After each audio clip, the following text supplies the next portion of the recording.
Hello, my name is Jared Ludlow, Publications Director at the BYU Religious Studies Center, your weekly resource for gospel scholarship. Today we'll talk about some possible resources that can accompany your Come Follow Me reading for November 28th through December 4th, the books of Nahum, Habakkuk, and Zephaniah. The first one is an article called What is in a Name? Lessons from the Names of Old Testament Prophets. It's by Terry Ball, a retired religion faculty member here at BYU, and it comes from a religious educator article. In this article, he talks about how prophets' names contain answers, information, and perspectives to issues and questions posed in their own writings. And so he'll look at the meanings of various prophets' names and how they correlate with their subsequent message. So, Habakkuk, many understand the name Habakkuk to be derived from the Hebrew root Habak, meaning to clasp or embrace. The name can be translated to mean one who embraces or one who is embraced. And Habakkuk's message and name inform the question, what should be our reaction to God's will? The answer, embrace it. The name Zephaniah can be understood to be derived from the Hebrew root Saphan, meaning to hide, protect, cover, or treasure up. Accordingly, the name Zephaniah can be translated as one who is protected or hidden by the Lord. Zephaniah's message and name answers the question, what may be the blessings of righteous living in a wicked and violent world? The prophet's answer, we may be protected or hidden by the Lord.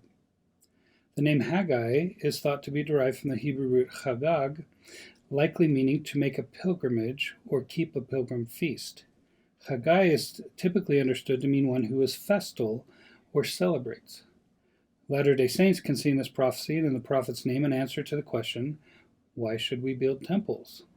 The answer, to be ones who celebrate, as we make our pilgrimage to the house of the Lord and therein feast upon the blessings, knowledge, covenants, power, and authority offered through temple worship.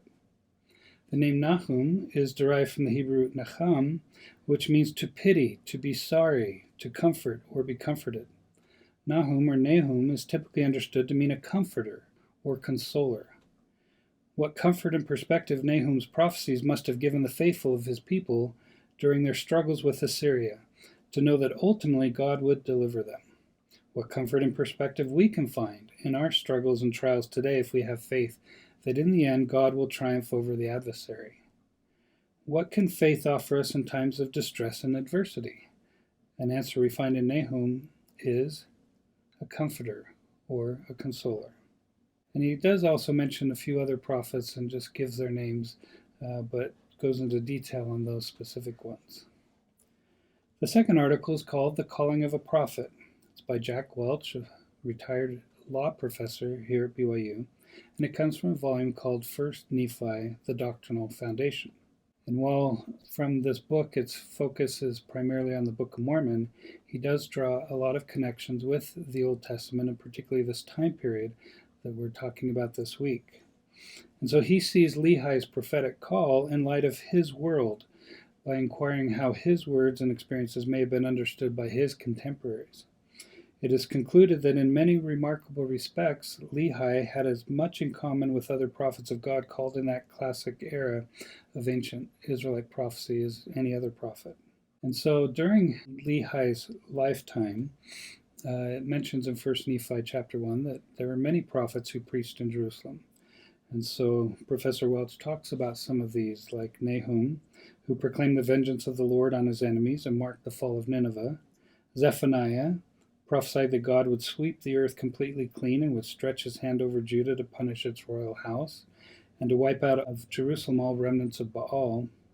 Zephaniah spoke doom against Jerusalem, calling it a tyrant city, filthy and foul, while he also promised that a poor and afflicted remnant would be preserved by finding refuge in the Lord. Habakkuk prophesied during the reign of Jehoiakim of the destruction of the treacherous and of the overconfident, pronouncing 5 woes upon extortioners, exploiters, debauchery, and idolatry, while also offering a prayer to God that he be merciful.